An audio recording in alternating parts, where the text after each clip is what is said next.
The Morrison Family Investment Group met quarterly in my father's study, a wood-paneled room that smelled of old money and older leather. 23 family members gathered around the mahogany conference table, representing 4 generations of Morrisons, all eager to hear about the performance of our collective $200 million portfolio. I sat in my usual spot near the door, close enough to observe but far enough away to be easily forgotten.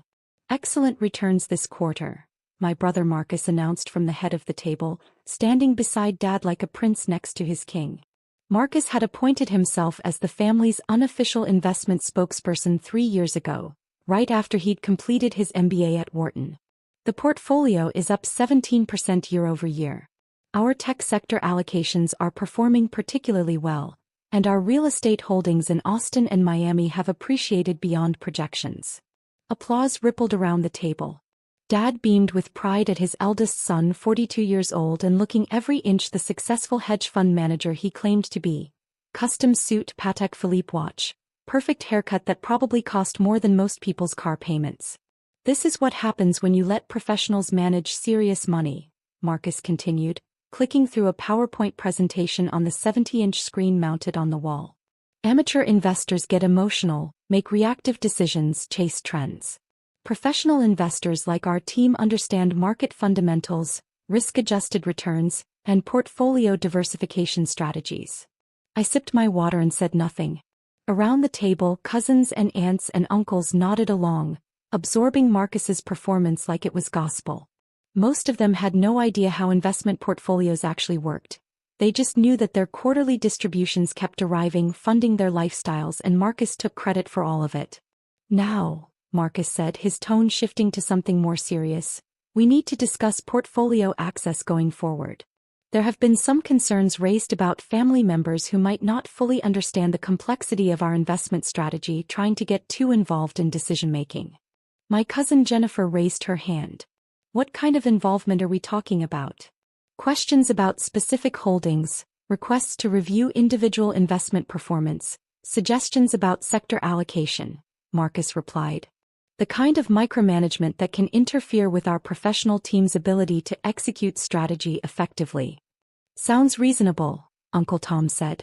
We hired experts for a reason. Let them do their jobs. Exactly, Marcus agreed. Which brings me to a proposal. I'd like to implement a tiered access system.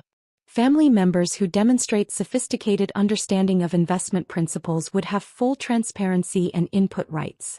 Others would receive quarterly summaries and distributions but wouldn't have access to the detailed portfolio management systems. How do you determine who's sophisticated? My Aunt Rachel asked. Educational background, professional experience, demonstrated investment knowledge, Marcus said smoothly. For example, I have an MBA in finance and work in asset management. Dad built his commercial real estate empire and understands market cycles. Cousin David is a CFO at a Fortune 500 company. We'd be in the first tier. Others. He paused, letting his gaze sweep the room and landing briefly on me. Others might be better served by a more simplified reporting structure. You mean people like Emma? My cousin Sarah said, following Marcus's gaze. No offense, Emma, but you work as a teacher. This is probably over your head anyway. I smiled politely. None taken. Exactly, Marcus said. Emma's a wonderful educator and we're all proud of her work with underprivileged kids. But investment management requires specific expertise that teaching elementary school doesn't provide. It's not an insult, it's just reality. I wouldn't expect her to explain portfolio beta coefficients any more than I'd expect her to ask me to teach 4th grade math. Laughter rippled around the table. Good-natured, familial laughter that wasn't meant to be cruel but landed that way nonetheless. Dad leaned forward. Marcus makes a good point. The Morrison Family Investment Group has grown beyond what your grandfather could have imagined when he started it 40 years ago. $200 million isn't play money. It requires serious oversight. And serious investors, Marcus added. People who understand what they're looking at when they review performance metrics. Emma, you still have a savings account at Community First Bank, right? Still driving that 10-year-old Subaru. I am, I confirmed. Perfect example, Marcus said, addressing the room. Nothing wrong with that lifestyle. It's practical, sensible, appropriate for a teacher's salary. But it's not the lifestyle of someone who thinks in terms of multi-million-dollar asset allocations. Emma probably has, maybe $20,000 in savings? 40 if she's been really disciplined. Something like that, I said quietly. See? That's my point. When your entire financial worldview is measured in thousands, it's genuinely difficult to conceptualize strategy at the million-dollar level. It's not Emma's fault, it's just the reality of different financial contexts. My phone vibrated in my pocket. I ignored it. So we're voting on this tiered system? Uncle Tom asked. I think we should, Marcus replied. All in favor of implementing sophisticated investor criteria for portfolio access, raise your hand. Hands went up around the table. Not everyone. Some of my younger cousins abstained, looking uncomfortable, but enough. More than enough. Dad's hand was up. Marcus's obviously. Most of the older generation who'd inherited money rather than earning it and liked the idea of being classified as sophisticated investors, even if they couldn't explain the difference between a stock and a bond. Motion carries, Marcus announced. I'll work with our legal team to formalize the criteria and notify everyone of their access level by end of month. Now let's move on to next quarter's rebalancing strategy. I'm proposing we take some profits from our tech positions and rotate into dividend-paying blue chips. More stability, less volatility. My phone vibrated again. And again. I pulled it out discreetly, glancing at the screen under the table. 3 messages from James Whitmore, the director of Whitmore Capital Management, the firm that had been managing the Morrison Family Investment Group's portfolio for 6 years. The firm I'd personally selected and contracted after conducting a comprehensive search of every major asset management company on the East Coast. James, quarterly meeting today? How are things? James, need to discuss the Henderson acquisition opportunity. Time sensitive. James. Also, Marcus Morrison just called requesting immediate access to move 50M into a private deal. Flagging for your approval per standard protocols. I read the last message twice, then typed a response. Deny the request. I'll call you in 5 minutes. Marcus was still talking, explaining his rebalancing strategy with charts and graphs that probably looked impressive to people who didn't know that every single recommendation he was making contradicted the long-term strategy we'd actually implemented 6 years ago. The strategy that had generated those 17% returns he was taking credit for. Question, I said, raising my hand. The room went quiet. Marcus looked surprised. I rarely spoke at these meetings. Yes, Emma? He said with exaggerated patience. This rebalancing strategy you're proposing. Moving from tech to dividend stocks. What's the projected impact on our 5-year compound annual growth rate? Marcus blinked. Well, it's difficult to project with certainty. Approximately, I pressed. If we rotate $50 million from high-growth tech positions into dividend stocks yielding, say, 3 to 4% annually, what does that do to our overall portfolio performance trajectory? It provides stability, Marcus said, recovering his composure. More predictable income streams. At the cost of growth, I pointed out. Our current tech allocation is averaging 28% annual returns. Dividend stocks might give us 4% plus some price appreciation, maybe 8% total if we're lucky. So we're trading 28% returns for 8% returns. That's a significant haircut. It's about risk management, Marcus countered. Tech stocks are volatile. They can drop just as fast as they rise. They can, I agreed. But over the 6-year period since the current investment strategy was implemented, our tech positions have consistently outperformed broader market indices.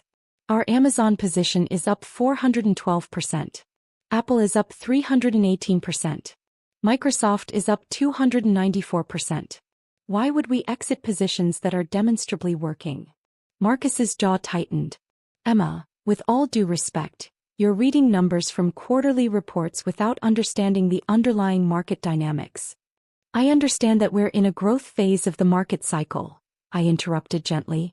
I understand that inflation is low, interest rates are accommodative, and technology companies with strong fundamentals are benefiting from structural shifts in how businesses operate. I understand that rotating out of our best-performing positions into defensive holdings is exactly the wrong move at exactly the wrong time. You teach 9-year-olds, Marcus said, his patience evaporating. You don't have the expertise to. I have the quarterly reports, I said, which show that every major investment decision made over the past 6 years has generated positive returns, and every suggestion you've made during these family meetings has been politely ignored by whoever's actually managing the portfolio. That's because the management team understands complexity that you don't, Marcus snapped. Or, I said calmly, it's because the management team receives their instructions from someone else.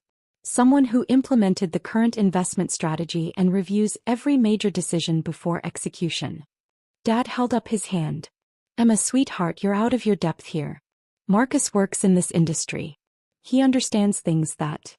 Dad, Marcus works as a client relationship manager at a mid-sized wealth management firm, I said.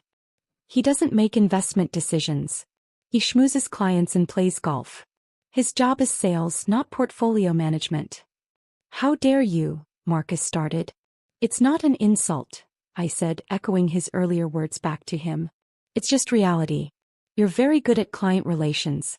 You're personable, confident, well-networked. But you've never actually managed a portfolio of this size, never executed a major asset allocation strategy, never conducted the kind of institutional-grade due diligence required for $200 million investment decisions. And you have. Marcus demanded.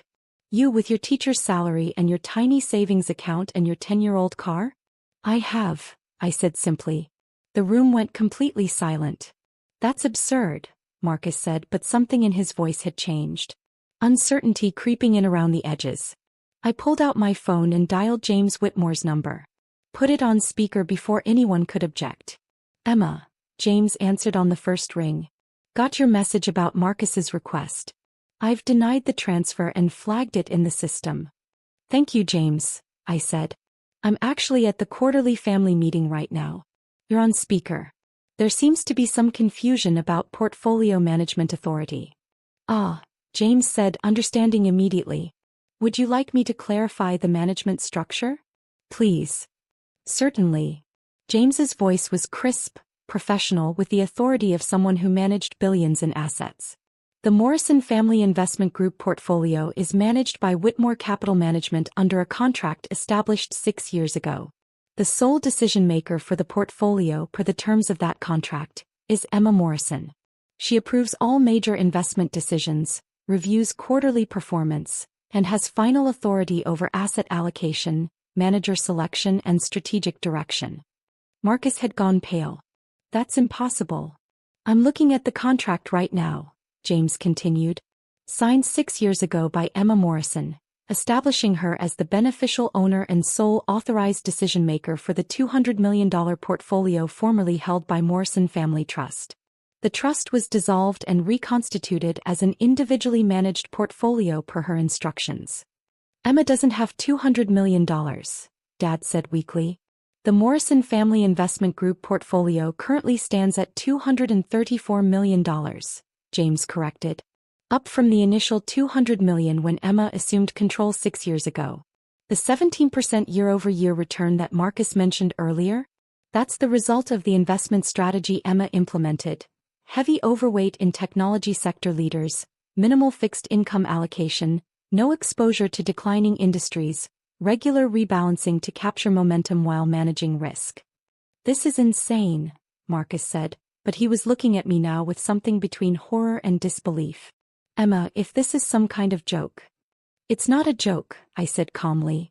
6 years ago, Grandpa Morrison died and left his entire estate to me. Not to the family trust, not split among descendants, not to Dad or you or anyone else. To me. Specifically.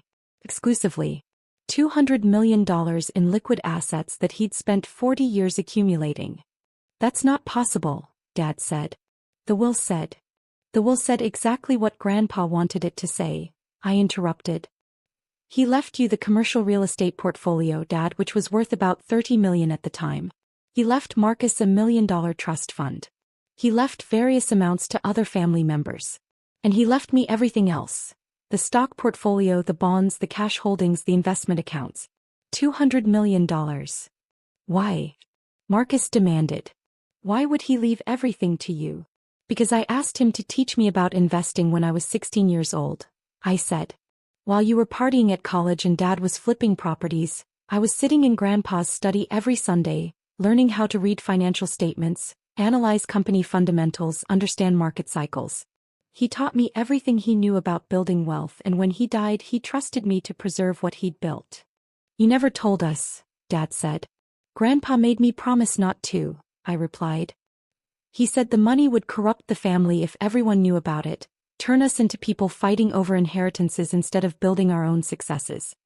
He made me promise to keep it quiet, manage it responsibly, and only reveal the truth if it became necessary. And it's necessary now? Marcus asked bitterly. It became necessary the moment you tried to implement a tiered access system that would exclude people you deemed unsophisticated, I said. Marcus, you don't have access to the portfolio. You never did. You've been attending these quarterly meetings and presenting my investment results as if you had something to do with them, taking credit for returns that you didn't generate, and lecturing family members about investment sophistication that you don't actually possess. The quarterly distributions, Aunt Rachel said slowly. The money we all receive, where does that come from? From me, I said. Grandpa wanted the family to benefit from his legacy, so I set up a distribution system. Every family member receives quarterly payments proportional to their relationship to Grandpa. Children get more than grandchildren, grandchildren get more than great-grandchildren, but everyone gets something. Last year, the family collectively received about $12 million in distributions. This year, it'll be closer to $14 million based on portfolio performance. You've been giving us money, Uncle Tom said, while we treated you like you couldn't balance a checkbook. I have, I confirmed. And I'm fine with that, honestly.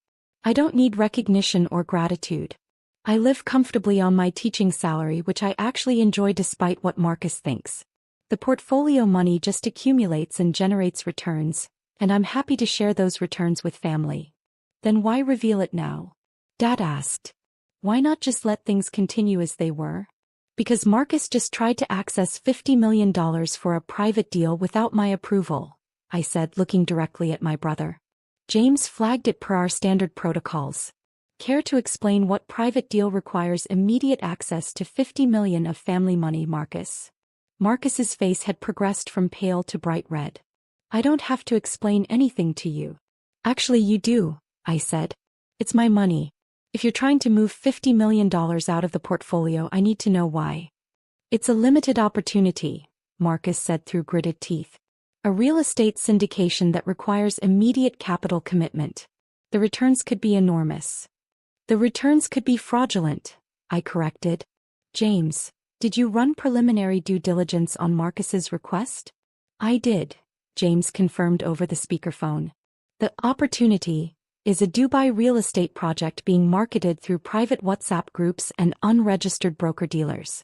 Multiple red flags, including promised returns of 40% annually, no audited financials, no regulatory oversight, and promotional materials that feature rented Lamborghinis and cryptocurrency millionaires. Classic characteristics of an investment scam targeting unsophisticated investors. The room had gone completely silent. Marcus, I said quietly, were you really about to put $50 million of family money into a WhatsApp investment scam? It's not a scam, Marcus protested, but his voice had lost all its earlier confidence. I have connections who've vetted the deal. Connections who are probably part of the scam, I said. Or victims of it themselves who are now unwittingly recruiting others. This is exactly why I maintain sole control of the portfolio, to prevent decisions like this. You've been lying to us for 6 years, Marcus said, desperation creeping into his voice. Pretending to be poor, letting us think. I never pretended to be anything, I interrupted. I am a teacher. I do drive a 10-year-old Subaru and bank at Community First. I never claimed to be wealthy or poor. You all just assumed based on my profession and lifestyle. Those assumptions are not my responsibility. But you let us believe them, Dad said. I didn't correct them, I agreed. Grandpa taught me that people reveal their true character when they think you're powerless. He was right. Over the past 6 years, I've watched this family operate, seen who treats people with respect regardless of their apparent status and who doesn't. It's been educational. My cousin Jennifer, who'd been silent throughout the meeting, finally spoke. The quarterly distributions we receive. Can you stop them? I can, I confirmed. The family distribution system is entirely discretionary. I could freeze all payments tomorrow if I wanted to. But you won't, Jennifer said. It wasn't a question. I won't, I agreed. Unless someone gives me a reason to. The distributions continue as long as family members aren't actively trying to sabotage the portfolio or commit fraud with family assets. I wasn't committing fraud, Marcus said weakly. No, you were just being reckless with other people's money while taking credit for returns you didn't generate, I said. Which brings me to my next point. Marcus, you're removed from any advisory role related to the Morrison Family Investment Group, effective immediately.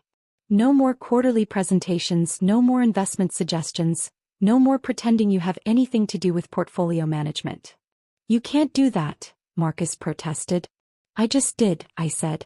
James, please note in the account files that Marcus Morrison is not authorized to request information, suggest changes, or access any aspect of the portfolio going forward.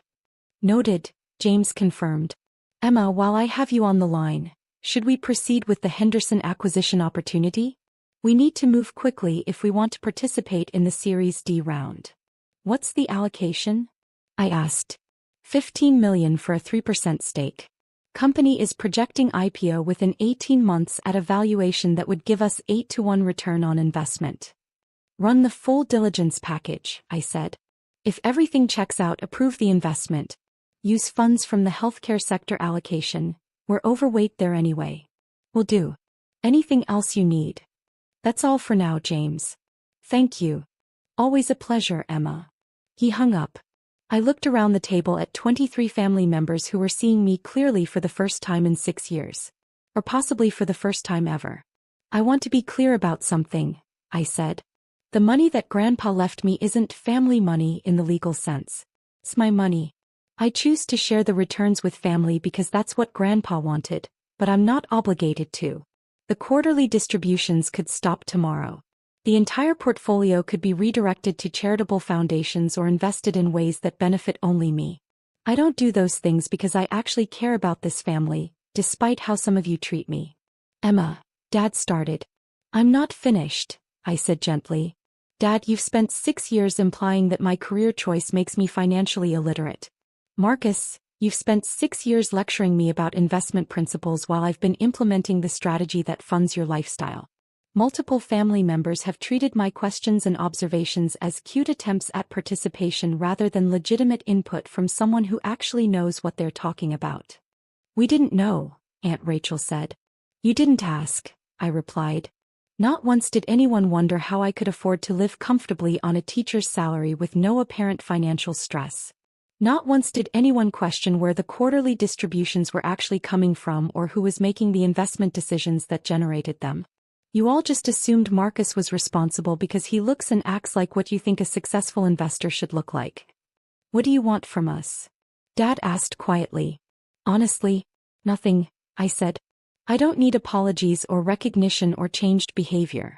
I've been managing just fine without any of that for 6 years.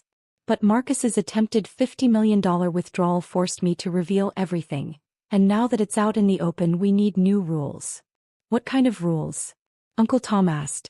First, no more investment suggestions from family members unless they're coming through proper channels with actual analysis backing them up, I said. Second, quarterly meetings continue, but they're informational only. I'll present the results, answer questions, explain strategy, but decisions remain mine alone. Third, the tiered access system Marcus proposed is dead. Everyone gets the same level of transparency. Quarterly reports, annual summaries, and access to me if they have legitimate questions. That seems fair, Jennifer said. Fourth, I continued, and this is non-negotiable. Anyone who tries to access portfolio funds for personal investments, loans, or opportunities, without my explicit approval will have their quarterly distributions suspended permanently. This is a family investment portfolio, not a personal ATM. Marcus looked down at the table. Are we clear? I asked. Nods around the table. Some reluctant, some relieved, all of them understanding that the family dynamic had just shifted in a fundamental way. Good, I said. Now, unless there are questions about the actual portfolio performance, I think we're done here. I have a question, Cousin David said. He was the CFO Marcus had mentioned earlier, one of the few family members with actual financial expertise. The Henderson acquisition James mentioned. That's Henderson Medical Technologies. It is, I confirmed. They're revolutionizing diagnostic equipment, David said. If their IPO hits projected valuations, that $15 million investment could be worth over $100 million in 2 years. That's the analysis, I agreed. How did you get access to their Series D? Those rounds are usually reserved for institutional investors with established relationships. I've been investing in medical technology companies for 4 years, I said. Built relationships with founders, participated in earlier rounds for other companies, established a track record. Henderson's founders approached me directly. You have a reputation in the medical tech investment community, David said slowly, realizing something. I have a reputation in several investment communities, I confirmed. Medical technology, artificial intelligence, renewable energy, cybersecurity. I've made 43 investments over the past 6 years across those sectors. 31 have generated positive returns. 8 are still in early stages. 4 failed completely. The portfolio you all benefit from is just one part of a larger investment strategy. How much? Dad asked. Total. How much are you managing? I hesitated, then decided there was no point in half-truths anymore. Across all portfolios including the Morrison family holdings, approximately $760 million. The silence that followed was absolute. $750 million, Marcus said faintly. You're managing $750 million while teaching 4th grade. 3rd grade this year, I corrected. And yes. Turns out you can do both if you manage your time well and don't waste energy on things that don't matter. Like impressing your family, Aunt Rachel said softly. Like impressing anyone, I said. Grandpa taught me that real wealth doesn't announce itself. Real success doesn't need validation. You build something good, you protect it, you share the benefits with people you care about, and you don't worry about whether anyone understands or appreciates what you've done. He would be proud of you, Dad said, and for the first time in years he sounded like he actually saw me as something other than his underachieving younger child.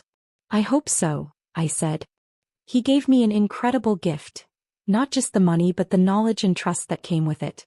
I've tried to honor that gift by managing it responsibly and using it to benefit people beyond myself. The teaching, Jennifer said. You really do it because you want to, not because you need the income. I really do, I confirmed. I love teaching. I love working with kids, seeing them learn and grow, making a difference in their lives. The investment management is intellectual stimulation and financial security. The teaching is purpose. I need both. Marcus had been silent for several minutes, processing everything. Finally he looked up. I'm sorry, he said quietly. For the way I talked to you. For taking credit for your work. For trying to access money that wasn't mine to touch. I accept your apology, I said. But Marcus, you need to understand something. The Dubai real estate deal? That would have destroyed this family. $50 million gone, no legal recourse, probably criminal charges for whoever authorized the transfer. You were 10 minutes away from losing everything. I know, he said. I wanted to prove I could generate returns like the portfolio was showing. I wanted to be the successful investor everyone thought I was. The opportunity seemed perfect. High returns, exclusive access. A chance to finally earn the credit I'd been taking. That's how scams work, I said not unkindly. They prey on ego and ambition. They make you want to believe so badly that you ignore the warning signs. How did you know? Marcus asked. How did you know it was a scam? Because I've seen 100 pitches like it, I said. When you manage serious money, scammers come out of the woodwork. Guaranteed returns, exclusive opportunities, limited time offers. They all use the same playbook. Real investments are boring. They involve audited financials, regulatory compliance, transparent deal terms, and modest return projections. Anything that promises wealth without risk is lying. So what happens now? Dad asked. With the family, with the portfolio, with everything? Nothing changes operationally, I said. I continue managing the investments, family members continue receiving distributions, life goes on. The only difference is now you all know who's actually doing the work. And Marcus? Uncle Tom asked. Marcus is still family, I said.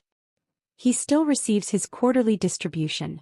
He's just not representing himself as the portfolio manager anymore. If he wants to repair his reputation, he'll do it through his actual job, not by taking credit for mine. My phone buzzed. Another message from James. Henderson diligence came back clean. Executing the investment. Also, you have 3 other pitch decks to review when you have time. I need to go, I said, standing up. I have actual investment decisions to make. James will send out the quarterly reports to everyone by end of week. If you have questions about the numbers, email me. If you want to suggest an investment opportunity, send a formal pitch deck and I'll review it. If you need financial advice, I'm happy to help. But the drama ends here. Emma, Dad said as I gathered my things. Your car. Your apartment. Your savings account. Why live like that if you don't have to? Because it's authentic, I said simply. This is who I am, Dad. I'm not interested in luxury cars or penthouse apartments or designer clothes. I'm interested in meaningful work, financial security, and using resources to make the world better. Grandpa's money lets me do all of that without compromise. He chose well, Dad said quietly. He did, I agreed. He saw something in me that most of you missed, not because it wasn't there but because you weren't looking. I walked out of the study and out of the house, leaving behind 23 family members who would spend the rest of the day processing the revelation that the person they'd dismissed as financially unsophisticated had been managing their wealth for 6 years. My phone rang as I reached my car. Catherine Chin, a venture capital partner I'd been working with on a renewable energy project. Emma, just heard you're in on Henderson, Catherine said. Smart move. Their diagnostic platform is going to change the industry. That's the bet, I said, starting the car. What can I do for you? I'm putting together a consortium for a wind farm project in Texas, she said. $20 million minimum commitment, projecting 15% annual returns with significant tax advantages. Interested? Send me the details, I said. I'll review and get back to you by Friday. Perfect. Also, a few of us are getting together next month to discuss impact investing strategies. You should come. Your perspective on balancing returns with social benefit is always valuable. Text me the details, I said. I'll be there if I'm free. We hung up and I sat in my 10-year-old Subaru in front of my family's mansion, checking email on my phone. 3 new investment opportunities, 2 portfolio updates, and a message from one of my students' parents thanking me for the extra tutoring I'd provided. This was my life. Teacher, investor, quiet manager of generational wealth, and the person my family had finally learned not to underestimate. I drove home to my modest apartment, where I'd spend the evening grading papers and reviewing pitch decks, living exactly the life I wanted with exactly the resources I needed. Tomorrow the family group chat would probably explode with messages. People processing, questioning, maybe even apologizing. Or maybe not. It didn't really matter. Grandpa Morrison had taught me that power doesn't require recognition to be real. Success doesn't require validation to be legitimate. And wealth used wisely is always more valuable than wealth displayed ostentatiously. I'd learned those lessons well, applied them consistently, and built something that would benefit my family for generations, whether they appreciated it or not. The quarterly distributions would continue. The portfolio would keep growing. And I would keep teaching 3rd grade and managing $750 million, because both mattered and neither required anyone's permission to do. That evening I received one more text. From Marcus. I looked up that Dubai deal after everyone left. You were right, it's all over the fraud warning websites. I would have lost everything. Thank you for stopping me. I typed back, that's what family does. We protect each other even when we don't always understand each other. His response came quickly, I understand now. Finally. Good, I replied. Now focus on your actual job and stop trying to be something you're not. You're good at client relations, Marcus. Be great at that instead of pretending to be an investment manager. Understood. Emma? Grandpa was right to trust you. I smiled at my phone, poured a glass of wine, and opened my laptop to review the Henderson Medical Technologies investment documents. Outside my window, the city lights sparkled against the evening sky. Somewhere out there, opportunities were emerging, companies were building revolutionary technologies, and wealth was being created and destroyed and redistributed. And I was right in the middle of it all, managing hundreds of millions of dollars while living a life that looked ordinary from the outside but was anything but just the way I liked it.